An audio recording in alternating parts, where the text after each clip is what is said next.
पाऊण ते 1च्या सुमारास पुणे मुंबई एक्सप्रेस हायवेवर पंढरपूरकडे जाणारी एक बस होती. डोंबिवली परिसरातील भाविक हे पंढरपूरकडे जात होते. ते एक्सप्रेस हायवेवर एका ट्रॅक्टरला आदळून त्यांच्यामध्ये अपघात झालेला आहे. बसमध्ये एकूण 54 लोक होते. त्यापैकी आतापर्यंत आपण 42 लोक MGM हॉस्पिटलला उपचारांसाठी हलवलेले आहेत. त्याचप्रमाणे 3 लोक जे अत्यवस्थ होते ते सरकारी हॉस्पिटलला हलवलेले आहेत.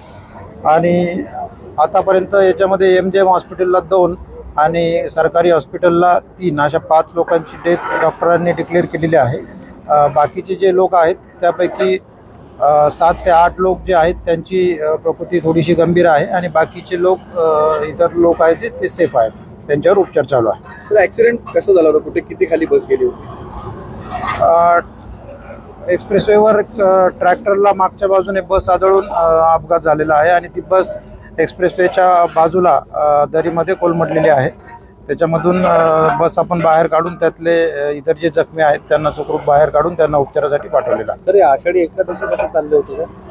हो, हे सगळे लोक पंढरपूर या ठिकाणी आषाढी एकादशीसाठी चाललेले होते. सर, हे प्रवासी कुठले होते आणि कोण आयोजक वगैरे होते का यांच्याकडे? काय बहुतेक सारे प्रवासी हे डोंबिवली, निळजे, लोढा या भागातील रहिवासी होते.